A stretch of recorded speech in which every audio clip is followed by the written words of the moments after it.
নয়নাভিরাম প্রাকৃতিক সৌন্দর্যে ভরপুর দেশ সিংহল। আমাদের প্রতিবেশী এই দেশের অরণ্যের একাংশ ঘুরে দেখব আজ। পৌঁছেছি ইয়ালা ন্যাশনাল পার্ক। আমাদের আজকের আস্থানা শাইন পার্ক হোমস্টে। এর ডিটেল থাকবে ডেসক্রিপশন বক্সে। গতকালকে বেশ রাত্রির হয়ে গিয়েছিল পৌঁছতে।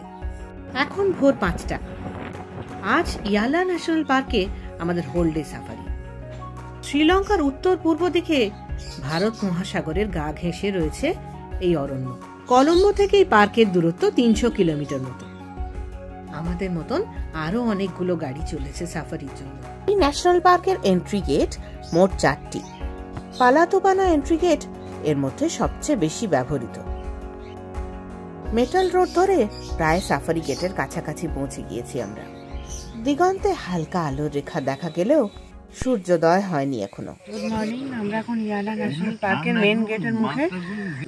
দিগন্ত জুড়ে এখন কমলাভ আভা। এখনো পর্যন্ত রোদ ফোটেনি, আর কি আলো ফোটেনি বাইরে। এখানে দেখতে পাচ্ছেন যে ব্যাকগ্রাউন্ডে দেখতে পাচ্ছেন পারমিট করবার অফিস। সেখান থেকে পারমিশন হয়ে গেলে পাসপোর্ট নাম্বার দিয়ে এন্ট্রি করতে হয়। এন্ট্রি করা হয়ে গেলেই আমরা ফরেস্টের মধ্যে প্রবেশ করতে পারবো। পারমিট করা হয়ে গেছে। আমাদের জিপসি এখন লাইনে দাঁড়িয়ে রয়েছে। পরপর একে একে ফরেস্টে প্রবেশ করব, কিন্তু সময় 6টার সময় গেট খোলা হবে।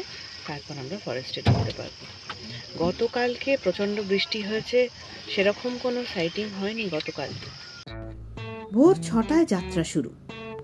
সংকেত পাওয়া মাত্রই ফরেস্ট জিপসিতে রেডি স্টেডি হয়ে বসি আমরা সবাই।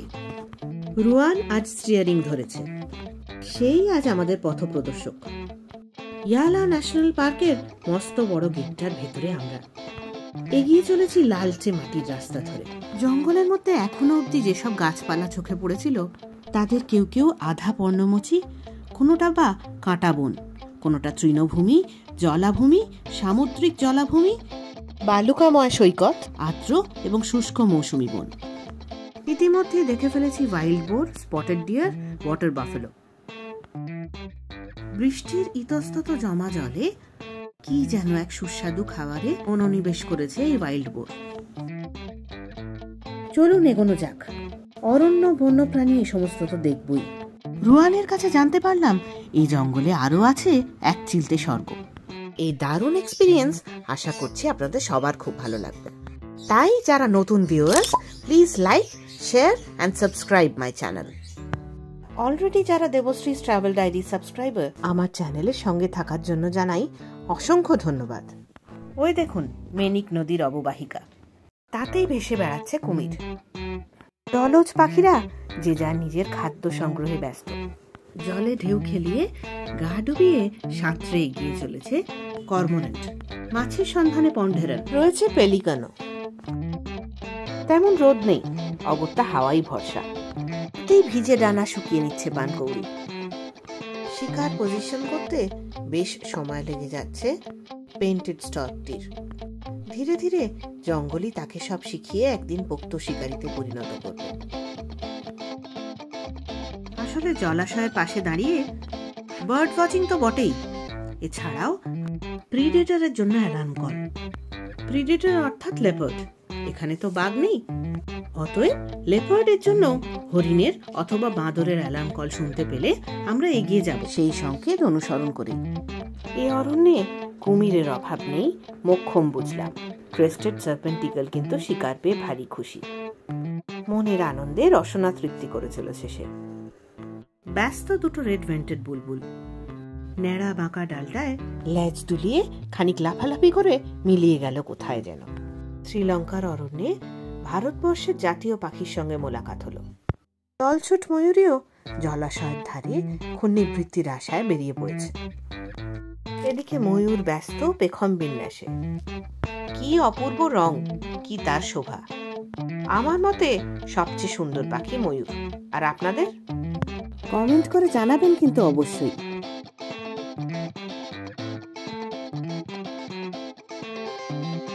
মে মাস থেকে অগস্ট মাসই ওয়াইল্ড ওয়াটার বাফেলো দেখবার সবচেয়ে শ্রেষ্ঠ সময় এই অরণ্যের ক্ষেত্রে। এরা দিনের বেশিরভাগ সময় নিজেদের কাদা জলে ডুবিয়ে রাখতে পছন্দ করে। জলজ গাছপালা খেয়ে তারা পেটও ভরায়, এদের চামড়ায় থাকা পরজীবী এবং চামড়ার নানান রোগও সারে এই কাদা জলেই। এরা কিন্তু মূলত দলবদ্ধ জীব। দেখছেন কিরম দল বেঁধে এসে একসাথে জলে নামছে। ওদের ভুলে গেলে চলবে না, দলবদ্ধ থাকলেও ওদের সবসময় থাকতে হবে সতর্ক। এদিকে আরেকজন ওত পেতে আছে সন্তর্পণে। কি জানি কুমির ভায়া মনে মনে কি ফোন দিয়ে আঁটছে। ওরে বাবা, ওয়াইল্ড ওয়াটার বাফেলোরা জলে নামছে দেখেই কুমিরও চলেছে তাদের পিছু পিছু। কি জানি কি আছে তার মনে। এদিকে ঘড়িতে বাজে দুপুর 1টা। আমরা এসেছি ইয়ালা ন্যাশনাল পার্কে। এখানে আমরা এখন লাঞ্চ করতে এসেছি এই মুহূর্তে। অরণ্যের ভেতরেই এই জায়গাটা। আমার পেছনে সমুদ্র আর আমার উল্টো দিকে খাওয়া দাওয়া করবার শেড। অসাধারণ এই জায়গাটা। দাঁড়ান, ক্যামেরাটা 180 ডিগ্রি ঘুরিয়ে একবার পুরো জায়গাটা দেখিয়ে দিই আপনাদের। নীল নির্মল আকাশ, সুনীল জল আর সোনালী বালুকা বেলা।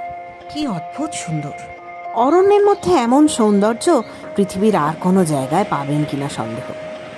এটি হলো ভারত মহাসাগর। ভারত মহাসাগরের তটবর্তী অরণ্য ইয়ালা ন্যাশনাল পার্ক। এই বীজ কিন্তু অরণ্যের ভেতরেই।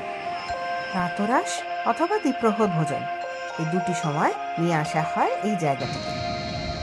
ওই দূরে সমুদ্রের মধ্যে যে পাথরটা দেখছেন ওটি হলো পাটানাঙ্গালা রক, আর বীজটির নাম পাটানাঙ্গালা বীচ।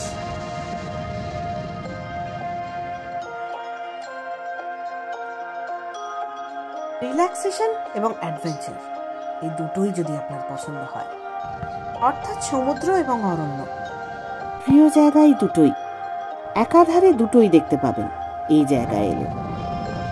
অভূতপূর্ব অসামান্য এই জায়গা প্রত্যেকের পছন্দ হবে, এ আমি হলপ করে বলতে পারি। লাঞ্চ সেরে এখন আমরা অপেক্ষা করছি। আমাদের তো ফুল ডে সাফারি, তো সেই জন্য সেকেন্ড হাফের জন্য ওয়েট করছি। দুপুর দুটো নয় 2:30 নাগাদ সাফারি স্টার্ট হবে। সেকেন্ডখানে কিন্তু প্রচুর মনিটর লিজার্ড, প্রচুর। এই আমার সামনেই গাছের তলায় মনিটর লিজার্ড বসে রয়েছে একটা। দাঁড়ান দেখাই আপনাদের।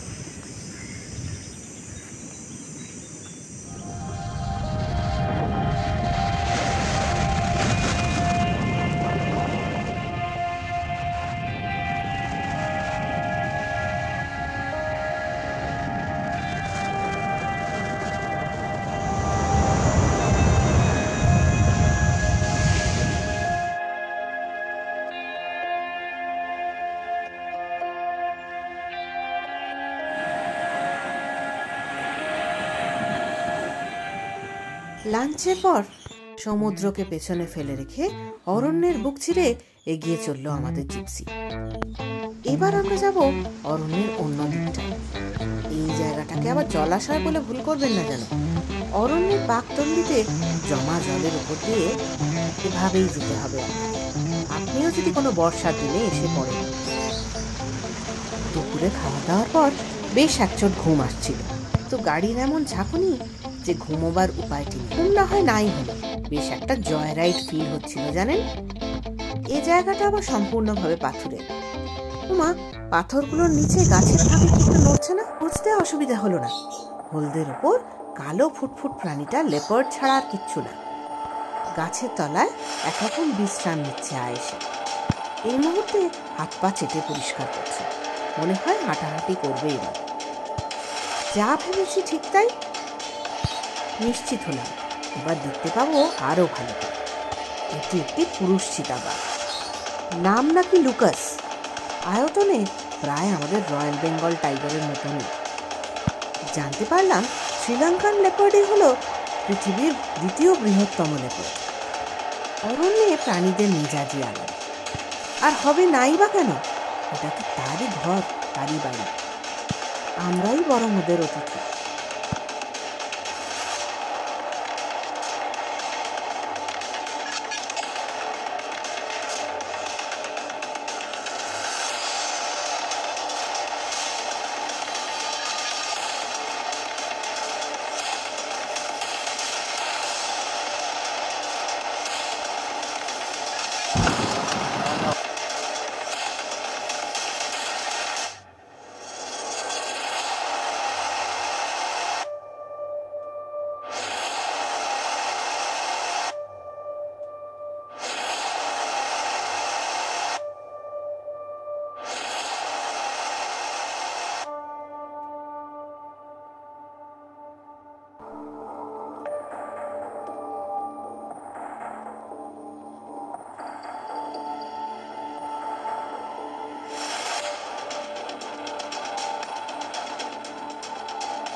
রোহান এবার গাড়িটা সরু রাস্তাতে নিতেই জঙ্গল যেন এবার আমাদের ঘাড়ের ওপর।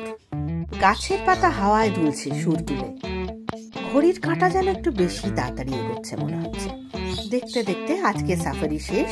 আমরা গেট দিয়ে বেরিয়ে চলেছি বাইরের দিকে। আজকে সারাটা দিন এত ভালো কাটলো, কিন্তু কেই বা জানতো গেটের বাইরে আমাদের জন্য এত বড় একটা সারপ্রাইজ রয়েছে। যেটুকু অদেখা ছিল চোখ মেলে তাও দেখে নিলাম। গেট থেকে বেরিয়ে ঝোপের ধারে বাঁ দিকে দেখা হয়ে গেল গজরাজের সঙ্গে। অর্থাৎ দেখতে পেয়ে গেলাম ইয়ালার বিখ্যাত শ্রীলঙ্কান এলিফ্যান্ট। আমাদের মতন আরো কয়েকটা গাড়িও হাতিদের দেখে থমকে গিয়েছিল। সবাই পিচ রাস্তাটার ওপর জোট বেঁধে দাঁড়িয়ে গিয়ে দেখতে লাগলাম হাতিদের কর্মকাণ্ড। সূর্য ডুবেছে, বিকেল গিয়ে সন্ধে হতে চলেছে। ফরেস্ট গেটের ঠিক বাইরে এই জলাশয়টা থেকে হাতিরা তাই প্রাণ ভরে জল। মনে মনে কি যে আনন্দ হচ্ছিল আপনাদের বলে বোঝাতে পারবো না। মনে হচ্ছিল আজকে সারা দিনের অরণ্য সফর সত্যি সার্থক। কালকের দিনটাও থাকবো ইয়ালাতেই। তবে কালকে আমরা হাফ ডে সাফারি করব, কারণ আগামীকাল দুপুরবেলা খাওয়া দাওয়া করে লাঞ্চ সেরে আমাদের বেরিয়ে যেতে হবে ইয়ালা ছেড়ে।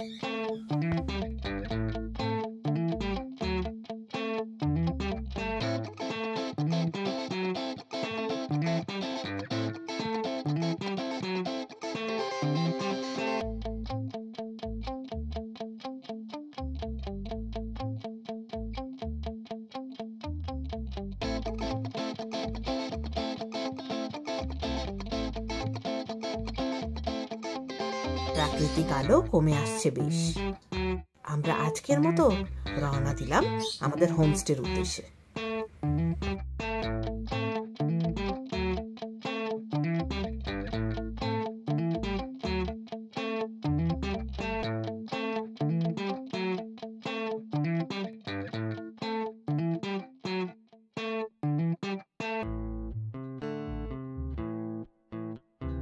সুপ্রভাত।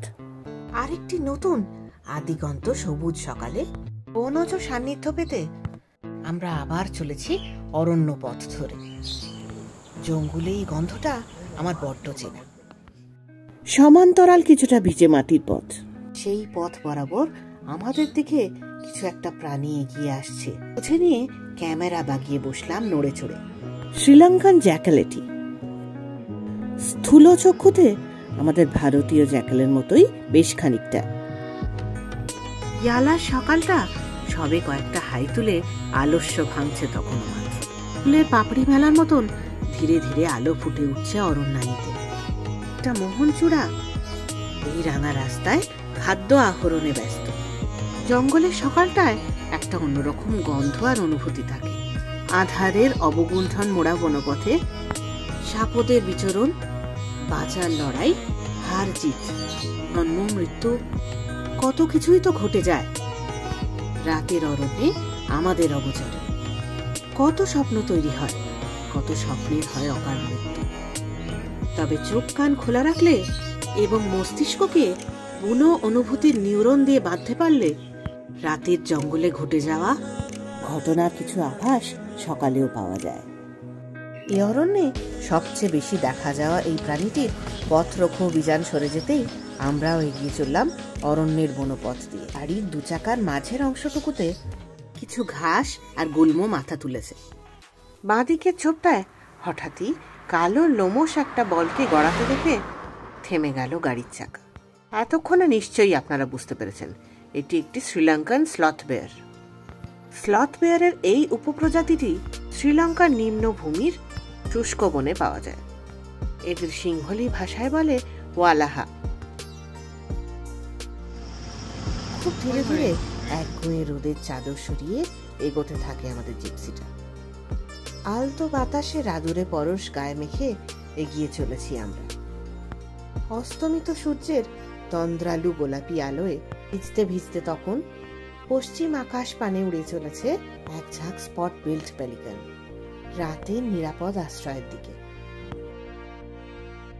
গোটা ইয়ালা জঙ্গল জুড়ে তখন আসন্ন রাত্রির মরিয়া প্রতীক্ষা। অরণ্য পথ ছেড়ে পিচ রাস্তায় গোঙাতে গোঙাতে জিপসিটা তীর বেগে ছুটতে শুরু করেছে আমাদের হোমস্টের দিকে। অরণ্য সফর শেষে মন খারাপের ঝুলিতে মন ভালো করার রসদ পেয়েছি অনেক। ক্যামেরার মেমোরিতে এবং মনের মণিকোঠায় তা রাখবো গুছিয়ে সযত্নে। দেখা হবে পরের ব্লগে শ্রীলঙ্কা সিরিজের আরেকটি গন্তব্য নিয়ে। ততক্ষণ সকলে সুস্থ থাকবেন এবং ভালো থাকবেন। আর অতি অবশ্যই সঙ্গে রাখবেন দেবশ্রী ট্রাভেল ডায়েরি।